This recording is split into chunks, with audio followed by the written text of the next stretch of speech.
Well, I'll get started and it'll fill in as people file in. As I always say, everyone is operating on their own frequency, their own timing. So I'll get started. Welcome to another edition of Burning Topics here in the Straight to It studios. I am Clem Boogie, and we're here. We're going to do our Tuesday talk. Um, some topics that are heating up the scenes, most notably Diddy.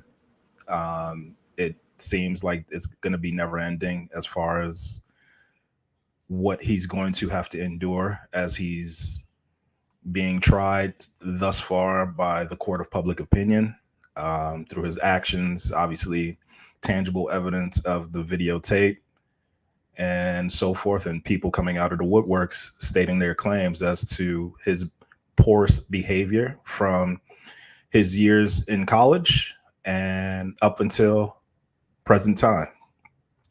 Another topic I want to touch on is our government. Um, I think people are trying very hard, and I really do mean try very hard to make ends meet. I know people have seen the new news report as far as apartments and apartment leases and other living situations of how that is taking a toll on everyone's pockets, livelihoods, and things of that nature. And also, the overall environment. There seems to be crime epidemic going all over the place. It's growing. It's sweltering. I don't think people really understand. It's just plain and simple not safe outside. Nothing is guaranteed. The police force, police departments, wherever you're at, not necessarily just in the East Coast, Northeast, or where have you. It seems to be just a growing problem, and something needs to be said about it. But I guess only time will tell. I don't know maneuvers, but we do know this is an election year. So some shakeups will definitely happen. Something will, definitely rise to the surface. And yeah, another issue and topic that I have is accountability. What does accountability mean to you? I think the word accountability gets thrown around very, very freely. I think it's only people who are divvying out or are quick to point the fingers that think accountability is like a righteous thing. But once that mirror is placed in front of them and, the criticism, and that's putting it politely, is drawn to them and they're opposed to it, it's funny how quick a defense mechanism is developed and it's being shown your poor behavior.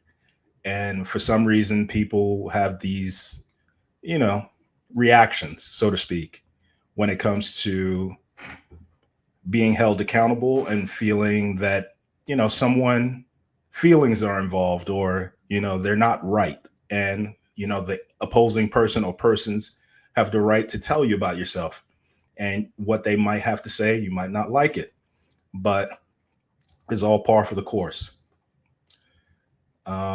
So, like I said, let's get started. And whatever topic, you know, anyone feels to add into, please, by all means, add into the chat and we can further discuss it. It only builds dialogue. And with dialogue, hopefully some resolutions come out of it. Obviously, we are not going to solve world peace. We're not going to solve any real problems, but dialogue is always interesting. Everyone has their unique perspectives, and all you have to do is respect it in some way, shape, or form.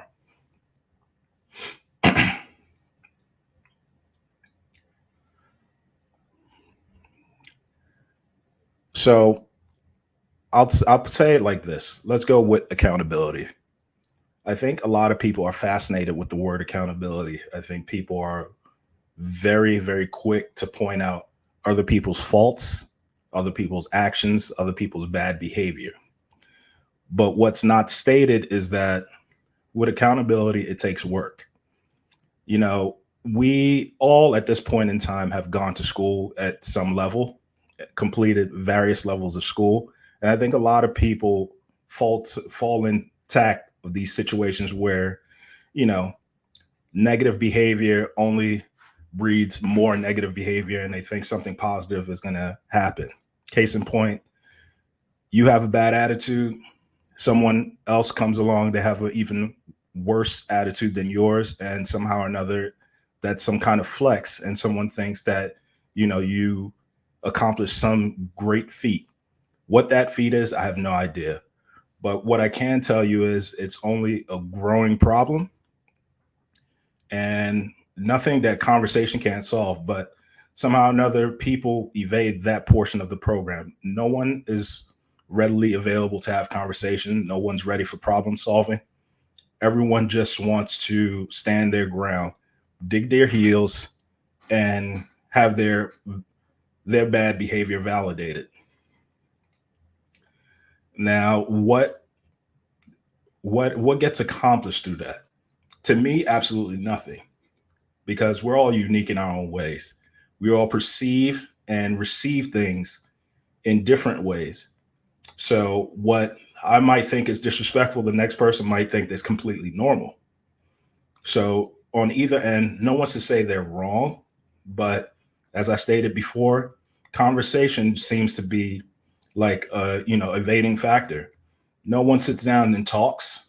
They just want someone to validate their bad behavior. And once you get feelings involved and once you try to combat it with logic, it just only amplifies the problem even more, because at that point in time, both parties don't want to hear it. I see two people are in here. You can type in how you feel about the word accountability and what it means to you, and we can expand on it. Other than that, I'll be jumping around. There's a variety of topics that have hit the news lines. As I stated before, I'm not a big news media person. I primarily just look at the news for the weather and the sports report. But like everyone else, I do have social media, so I do know what's going on in the world. And if I didn't, they make sure to make it a point for you to find out, figure out, and look at what's going on in the world.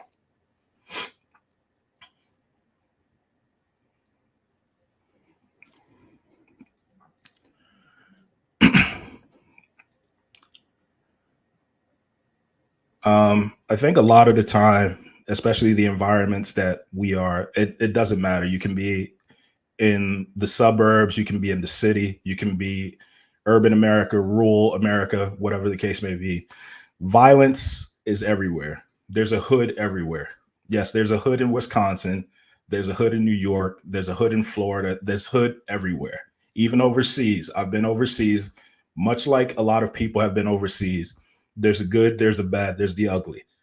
But when it comes to here, the United States, where we currently occupy,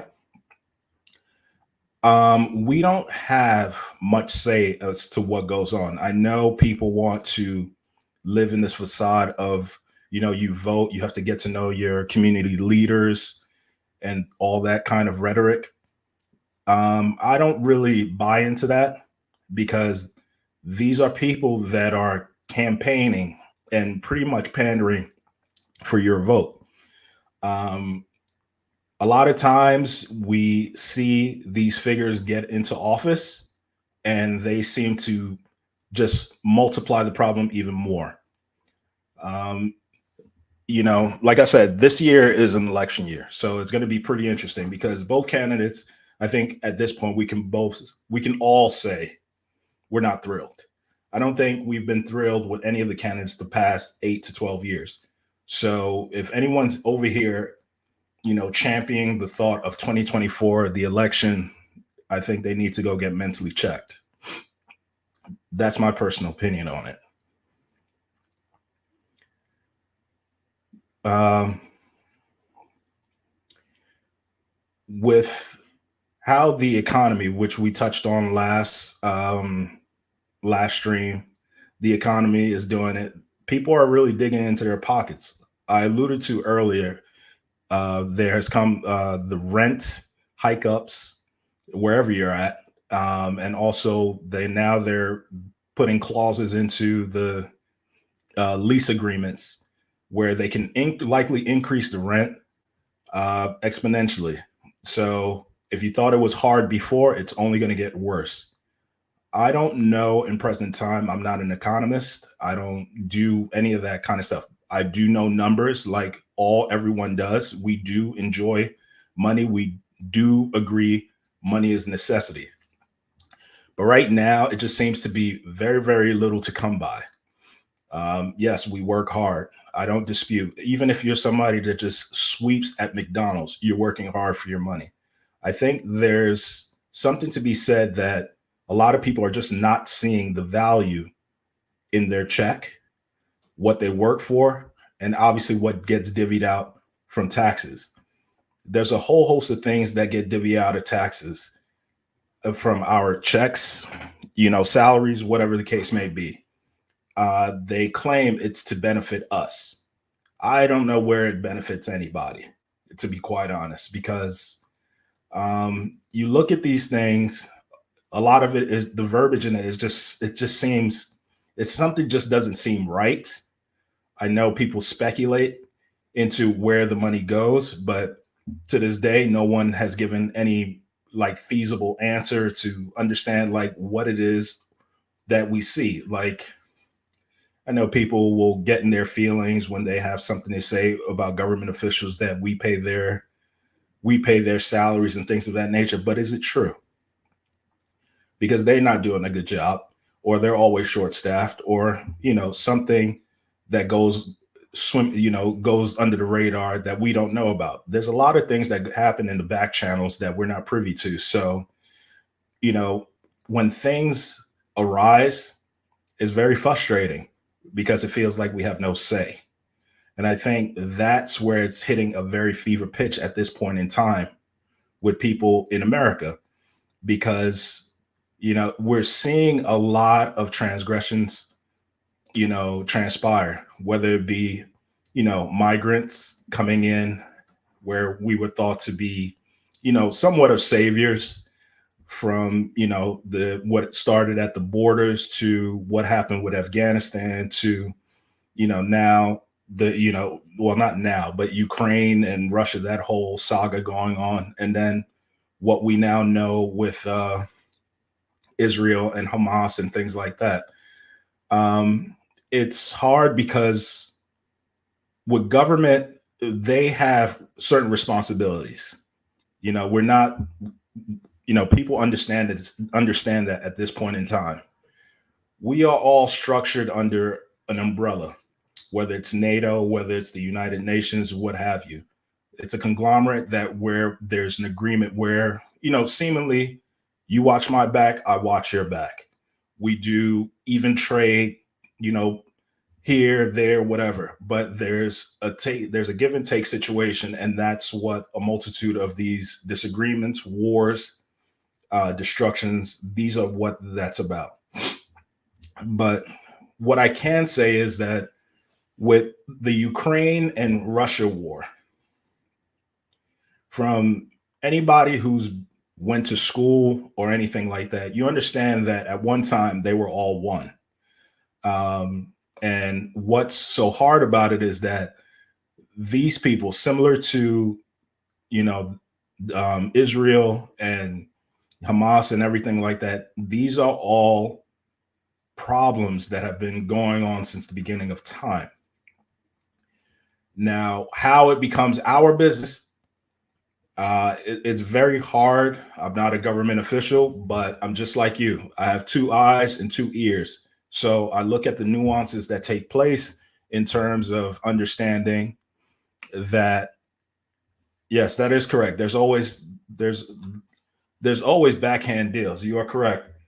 But I think that's the biggest ploy, because we don't understand what the deals are. We're not privy to it. We have, all kinds of intelligence and things like that play a part in it. And, it's deeply frustrating because we are here, but somehow or another, anytime certain reports get leaked. So anytime they start using buzzwords like leaked, mismanaged, allocated, and things like that. It's very frustrating because that is all money that's embroiled. That's our money. I think we're like trillions of dollars that in debt, or it's been misused or misplaced. I have no idea. But I think a lot of times people are just, focused on a lot of the wrong things. Yes, I do agree. We all, for a lot of people, we're all on the same boat. If you are in the upper echelon, meaning six figures, not even, you could probably be in the high, like 75,000 and above, you will be owing taxes because that's how our country is structured. I really don't know the logic behind it. I actually was overseas, and I do think that their system seemingly works a lot better, much more efficient in terms of you get to actually see where the tax money goes as far as growing the infrastructure of the countries, understanding like certain things that can be utilized to better certain areas and things of that nature. But other than that, it's very hard to kind of dictate here in America where our tax dollars go. But sure enough, if you owe 2 cents to Uncle Sam, they know where to find you, and they know how to tell you and write a letterhead letting you know that you do owe some money.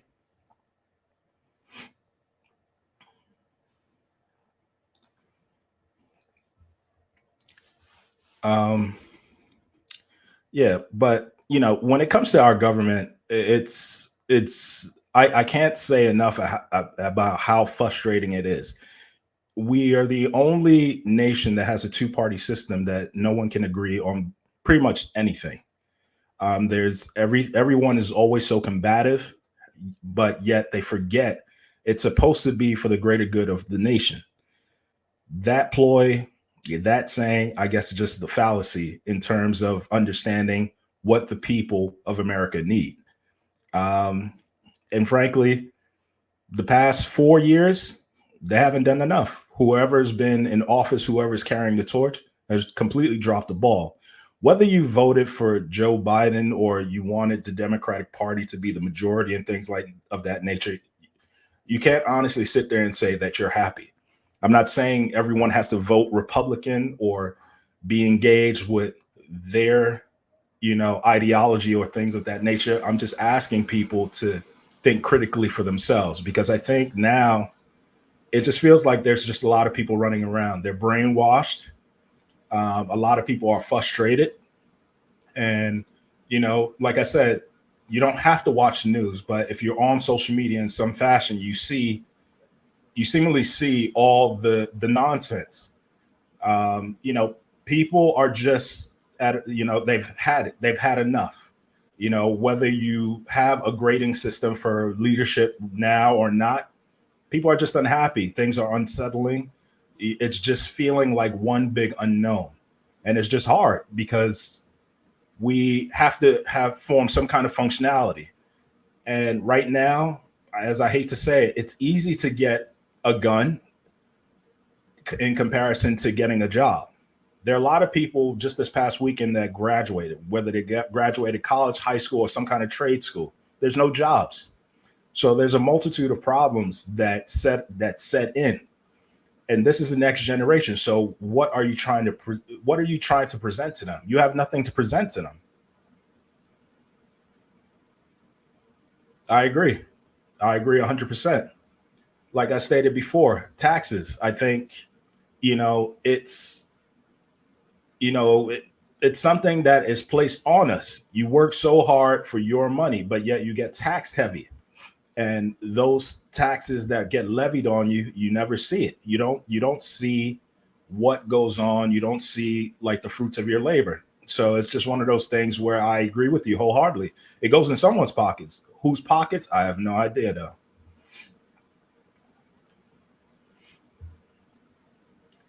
um but let's get to the topic of accountability.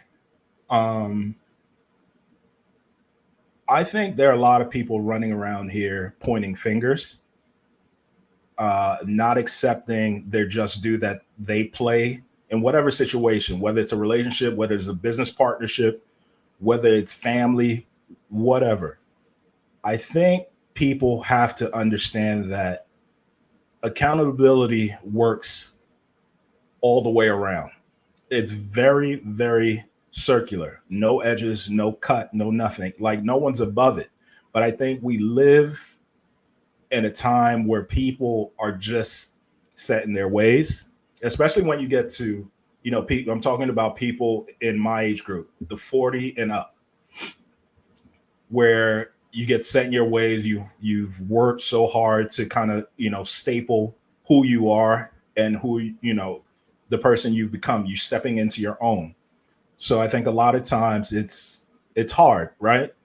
If someone is trying to integrate with you in some way, shape, or form and tell you that you're wrong, or they, simply disagree with you, there's a tremendous amount of pushback that comes with it.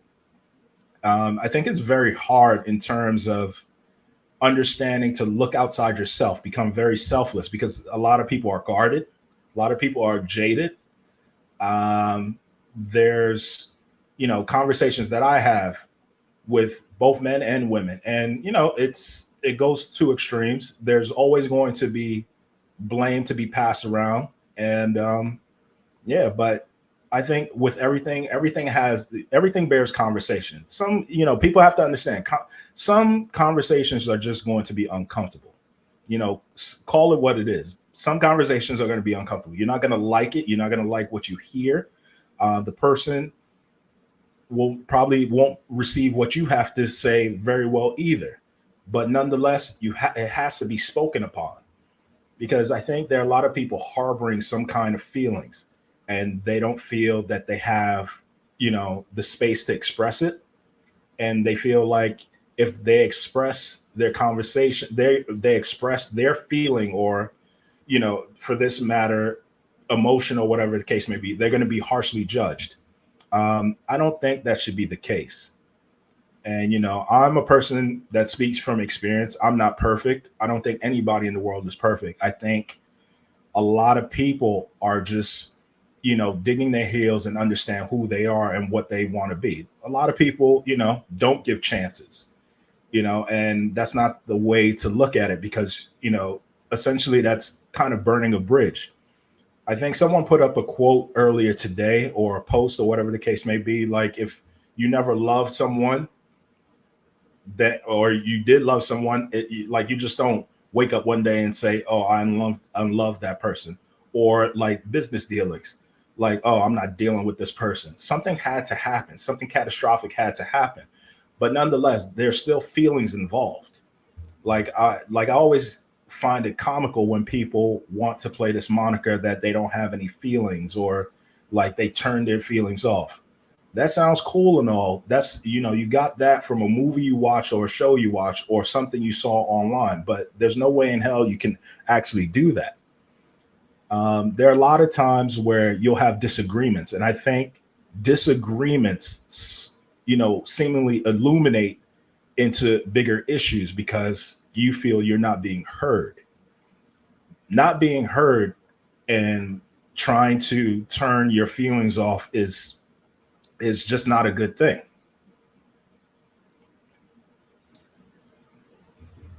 You're absolutely right. People don't want to know that they're wrong. They don't. No one does, including myself.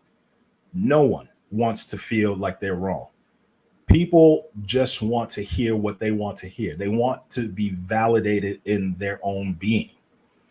But like I was saying earlier, we've all done arithmetic. We've all know, two negatives equals out a positive. But in real time, in real life, that is not the case. It only exasperates the problem. And people just don't understand, like, you trying to be tough, that's not self-love. Like, there are a lot of people out here perpetrating self-love, that, cut that nonsense out. That's not that. Because if it was self-love, you would never have to talk about it. You don't have to post about it. I think a lot of times people are just looking for exactly what it is, validation. when they feel validated, it's easy for them to move on. But when they don't have that certain level of validation, they feel some type of way. And we've all seen it. There's nothing no one can say that, perpetuates that line of thinking. Like, I've never seen someone, you know, advance because they seen someone validating their poorest behavior. That doesn't work. Like, it might work for, a time or two, but in the end, because everything has an expiration. So in the end, what do you win? There's no trophies for this. There's no, like, there's it's not a good deed at all. There's you just have a sunk in feeling, understanding that what you thought it was just didn't work out. And that's the toughest pill for anybody to follow. You understand? It's not easy to understand, to know and feel that whatever you worked on or whatever you tried, you put your effort in, it just didn't work out. And I think a lot of people have a hard time with it because a lot of people feel like they're perfectionists. A lot of people feel that they have to be heard, like their point has to be made, like you have to, like them imposing their will, they have to make you believe into what they have to say. And it's terrible because it only pushes the person farther. It also doesn't paint you in a good light because one thing I've noticed is that when someone is trying to talk and, get their feelings or whatever the case may be out, they want you to sit there and listen. They want you to feel it. They want it to register to you. They want you to resonate with it. They don't want you to listen and have a quick ton on the turnaround and just to respond, because that's what a lot of people do. They sit up there and they'll just roll their eyes. You can tell. We all know it. They'll roll their eyes. Body language is slouching. Everybody's doing whatever they want to do. The person is just not listening. But God forbid you say one buzzword, they're front and center. They're ready because they're only listening. They're only engaging because they have something in the chamber ready to say. They're not listening to you. What you have to say has no bearing, no basis in any way, shape, or form. And, it's terrible because this is the world that we're in right now. You can talk to somebody, you could be cool with somebody, and then the following day or so, they could feel some type of way because they didn't like how you presented yourself or your response. Your response wasn't satisfactory enough. Your body language, you didn't fully agree with their position on something. So automatically it's assumed that you and that person or you and that group, y'all can't deal with each other no more. Where they do that at? But that seems to be unified logic at this point. And it's terrible. But that's the position of it. I don't understand it. Again, I don't have all the answers, but I do understand that better conversations could be had. Everybody's capable of having conversation. I have no idea when or why we've gotten to the point where everybody just feels like they want to dig their heels into the ground, whether they're right or wrong, and just, leave it as status quo. And it's horrible.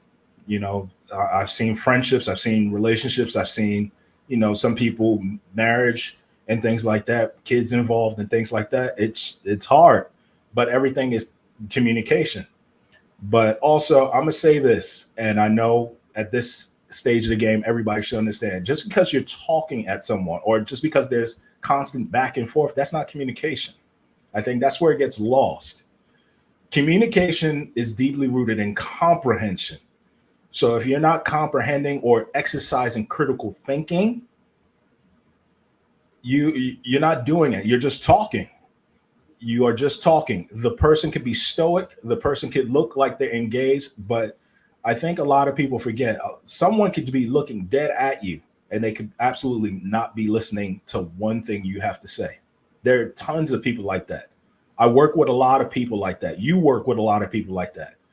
It's just not a fun feeling because it feels like you're just talking and talking and talking and nothing is being well received. And you know how you know it's not being well received? Because the action and the behavior continues. So who wants to be around that? You know, we have relationships all over the place. And like I said, it doesn't have to be necessarily romantic relationship, but like business relationships, colleagues, anything that requires you to be in a collaborative state, you have to engage in some way, shape, or form. You're not going to like everybody you come in contact with. So for the people out there that's like, oh, they have to take me the way that the way that I am, and this that and the third. That kind of behavior is for the birds. Because if you're carrying that behavior, no one just expect no one's gonna like what you. No one's want to engage with you. There's no collaboration with people like that. There are tons of people. We see it all the time. You see celebrities. You see one of the primary examples of celebrities that's going through it right now is Jennifer Lopez. Nobody wants to deal with her. No one wants to deal with her. She is a prime example of what I'm talking about. Certain behaviors just don't carry over. Right now, she's the laughing stock. At one time, she was the it girl. She was the it girl. Everybody wanted Jenny on the block. Everybody wanted to collaborate with her, this, that, and the third. Now, you know, everything is coming out. She's horrible. She's terrible. She's a diva. She's just, everything but someone who's productive and fruitful to be around. And that's porous because this is her livelihood. And especially when she's a celebrity figure, she gets magnified much more than you and I. So every time she does something, it's going to make the news. She has an assortment of media and paparazzi following every step of the way. So you can only imagine, you live your life a certain way, and that's the backlash and the craziness of execution that you have to endure day after day after day. I couldn't do it. A lot of people that know me know I like to be very low key. If you don't see me, I'm cool with it. I'll people will check in, I'll say what's up, whatever the case may be. But other than that, I'm just not one to be in the limelight. You got a bunch of people talking about, oh, I'm outside, I'm outside. Okay, fine, you're outside, but who cares? there's thousands of people outside. That doesn't move the needle. You saying you're outside, it sounds fantastic. Yes, nice weather and everything. You can be outside, go about your business, and then bring your behind back inside the house. At the end of the day, no one you're not competing with anybody, and I think that's where we are headed. We've been here for quite some time as far as understanding what people want. Like, I feel like I've said this a lot already, just alone in this live validation. People are so hooked on being validated, being seen, being, a part of something. But it's you are the jewel. You are unique. You don't have to align yourself with something to feel like you are something. You yourself are fine. But I think it gets lost because social media, you have certain friend groups, you have people who are just constantly pushing certain narratives about what you should and what you shouldn't be doing, which is terrible because you feel whatever it is, you just feel as if you're not enough. And I think that's what the biggest thing here is. A lot of people just feel like they're just not enough. They haven't done enough, or they're not worth enough, which is the utter worst, to have that kind of feeling. But it happens. This is the life we walk into, and people understand that. Some days you are going to be the hero, and some days you are going to be the villain. And people understand that to a certain degree, but there are also people out there that they take it to heart. Like, they might walk around cool, calm, and collected, but you never know what one person is going through. And it's like I said, the communication part it's fantastic. Like, a lot of people think like they are clever by saying you need communication is key, communication is this, communication is that. They're right. But the underlying factor is communication has to breed in comprehension. So if the person doesn't understand or not willing to align and meet you at certain juncture and certain stages at where certain conversations are going, you're just talking in circles, which is just unfulfilling. So it's definitely rough. It's definitely rough out there. Another topic that I had before was Diddy. I know everyone's seen by now him, with the tape of Cassie and everything like that. And I know people are trying to understand and make sense of why this man hasn't been arrested or anything like that. I'm gonna just say I think Diddy has a lot of information on people. Who those people are, I have no idea because I don't see how you raid the man's houses, plural, and you basically were walking side by side with him at Miami International Airport, where you arrested his seemingly drug handler and you didn't do anything to him. But yet, after that, seemingly after raiding his homes or whatever the case may be, we found out there's a tape that existed now, and you have all these other people coming out of the woodwork speaking about his porous behavior stemming from the early 1990s or even sooner while he was in college. If anybody knows anything about Diddy, his first party was City College, where everyone, went if you were of age. I wasn't obviously of age. People in my age group weren't of age, but we heard about it. We heard about the stampede. We heard about the lives being lost there and just the mass destruction over there in Harlem. He seemingly got fired from his situation at Uptown Records and, got into an agreement with some higher ups and seemingly started Bad Boy Records. The thing with Diddy, he's always been an overachiever. I think with him, he's a hustler. We all loved his music. One thing I despise is when people get into these indictments or they get into this kind of light or whatever the case may be. People forget, like, you only know the man from his music or his accomplishments as far as being a producer or whatever the case may be, tycoon, however you want to classify it. He put out great talent. He was always good at vetting talent and being able to put a good show on. He has tons of records, tons of accomplishments, groups that he put together and things of that nature. He had an empire. Whether that empire exists anymore, I have no idea, because if it hasn't sunk, it's definitely sinking. I feel bad for his daughters because I know this was their graduation year, and they had to have this happen and overshadow their time because their dad occupied the headlines. And obviously his sons, it's hard because his sons, they kind of take over his attitude, and they've kind of inherited that kind of behavior, that brash behavior. And I think, if I'm not mistaken, the authorities at some point in time are looking into serving his son with some kind of indictment because he had played a part in the whole trafficking thing. I have no idea.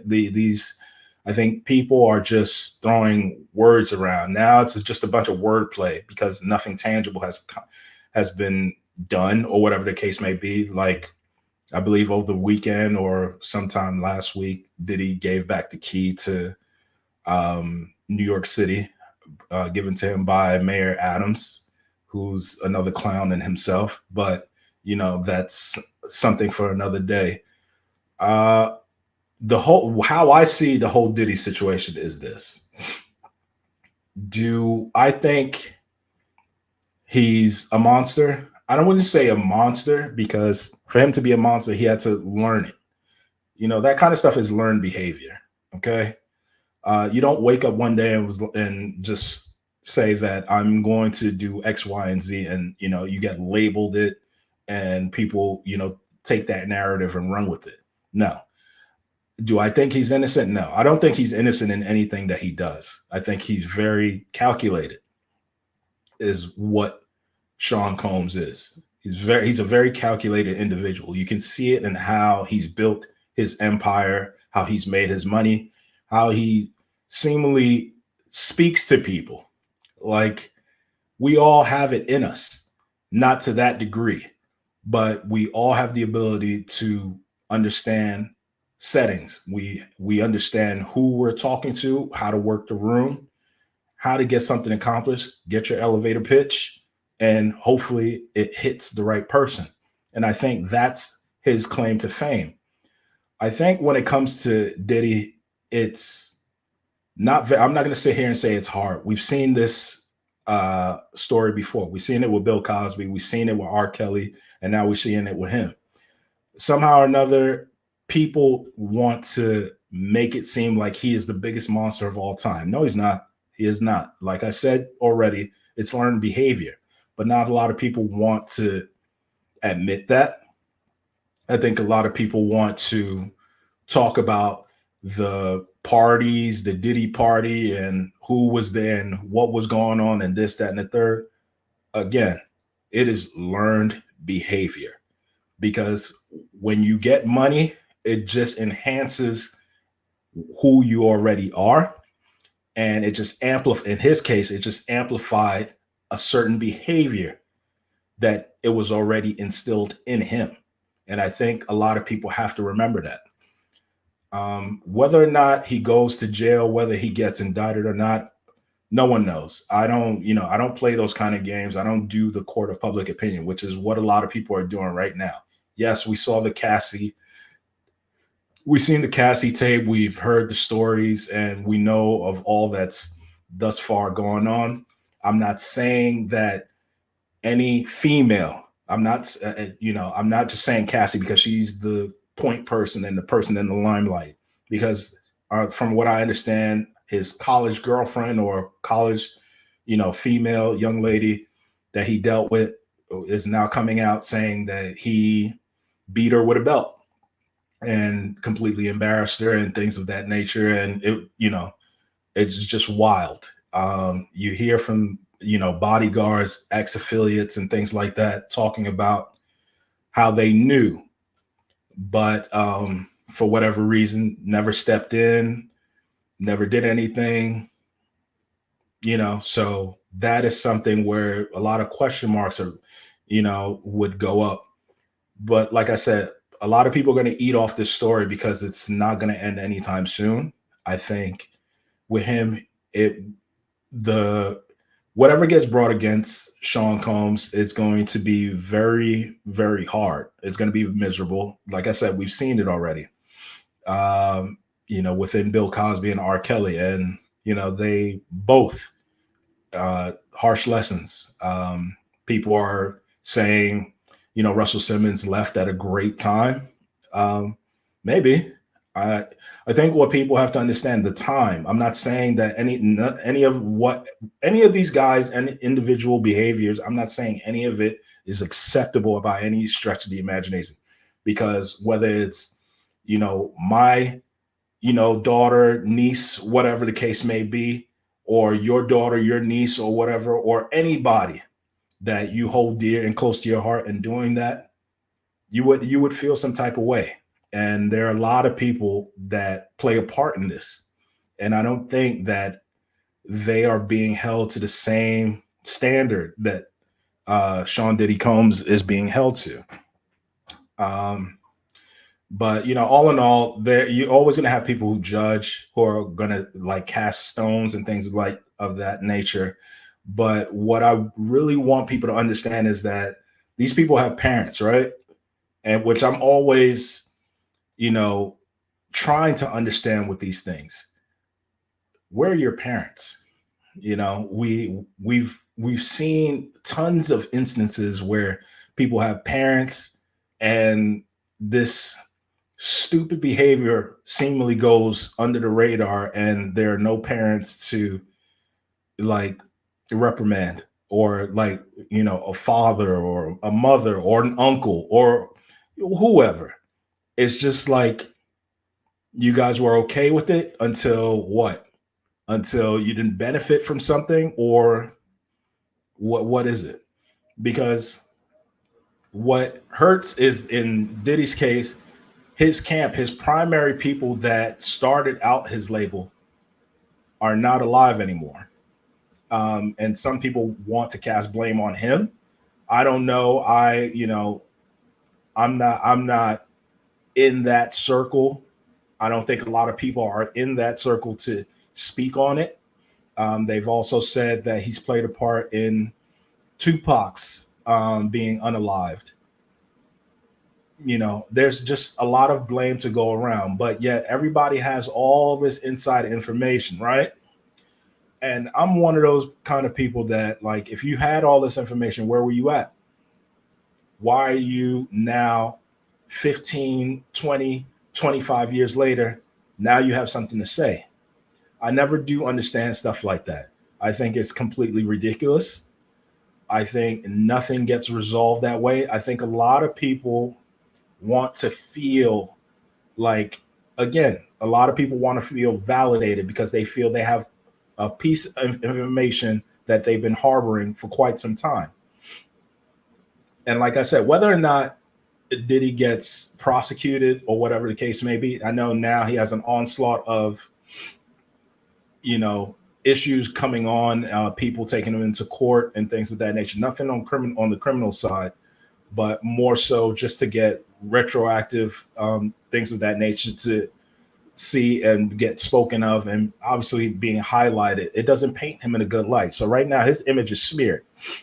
But however, what I'm saying is that all these people that were dancing, playing around, joking, offering interviews to him and things like that, and saying he's the greatest this, he's the greatest that, and he seems to, like, the man last year, I believe, got Man of the Year or some kind of lifetime achievement award from the BET Awards.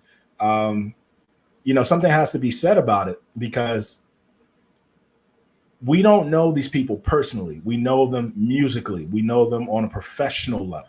We know on an entertainment level. We don't know anything about them on their personal lives. And I think that's where a lot of people have to understand. Also, in your real life, like, let's be all the way 100 about it. We all have a few friends, 5 max, that where if you need to do something or you need to talk to someone to talk you off the ledge, you can count on those 5 people to do it. Not this my friend, because not everybody's your friend. I hate to break it down to you, especially at this point in time in everyone's life. It's a tough pill that you will all learn. I've learned it. You've learned it. I'm sure your family members have learned it. Not everybody's your friend. So, like, let's get out of that mentality of, like, everybody's your friend, everybody's your confidant, everybody is this. There are a lot of people who are associates. There are a lot of people that are hang-arounds. There are a lot of yes people. There are a lot of people there validating your behavior because what you said or what they said seemingly resonates, I should say, and has certain parallels that has it linked. Most people call it trauma bonding. A lot of people will just say, you guys are just, isn't that ironic that this happened to me, this happened to you, blah, blah, blah. And then it seemingly takes a life of its own. You don't sit there and play around with saying everybody's your friend, because your friends are the ones that are going to come back around, circle back around when you need them. Not when you want company to, like, just sit there and just, joke around and play. Anybody can sit there and joke around and play with, but when you're down, that's when you need your friend. That's when your real friends will come around. And that's the part that, people will, kind of harvest and see what it is that they have in their lives. Because you hear about a lot of people talking about that again, the self-love and this and that and the third. That's fine. That's not something you have to advertise. I think conversation is more fruitful and productive, but we don't do that very much. I think we all have to relearn it because I'm gonna say it again. Not everybody's your friend. Not everything is up for debate. Not everything is up for advertising. You don't have to put your business out there. But now with how the world is structured, that's what we're doing. And it's horrible. But I just want to close it out tonight and say that, listen, there are a lot of issues that go on the surface, on the overall landscape that we live, whether it's a financial, whether it's your relationship based, whether it's health based, or whatever the case may be. You are what's important. You understand? Always understand that you are what's important. Like, you don't have to put on a performance to no one. You don't. I understand like how, linear things are. You have to seemingly perform and jump hurdles for jobs and things of that nature. To get a job, I should say, to get a promotion, you have to play your part. I get that. But in terms of your everyday life and your total functionality, there's no roles to it, because you know why? You do not, there's no editing, there's no commercial breaks. This is real life. It's your life. Everyone has a certain uniqueness about themselves. So with that being said, look after yourself, because what goes on now is a tall telling sign what goes on tomorrow, next week, next month, and the next couple of years going down the line. That's how. Respect yourself and respect those who respect you, because it's easy to sit out here and play around with people, and you never know what you're doing. You never know how someone's going to take your reaction. There are a lot of people running around here not talking to people, but a simple conversation can mend that. They can definitely fix that. But your pride and your ego is what you want to thrive on. And I'm here to tell you, that's not it. So if it's anything that you take into the next day and the following days and weeks to come, be yourself and understand your own uniqueness. And that's all I got to say. And I hope you take it for what it's worth. But anyway, thank you for sitting here talking and engaging with me. Please like, share, subscribe. I'm going to be doing this every Tuesday, 9 p.m. I'll put it on the platforms you respectively follow me. And yes, you should get some kind of alert one way or another. But until next time, it's me, Clint Boogie, and this is Straight to It. I'm out.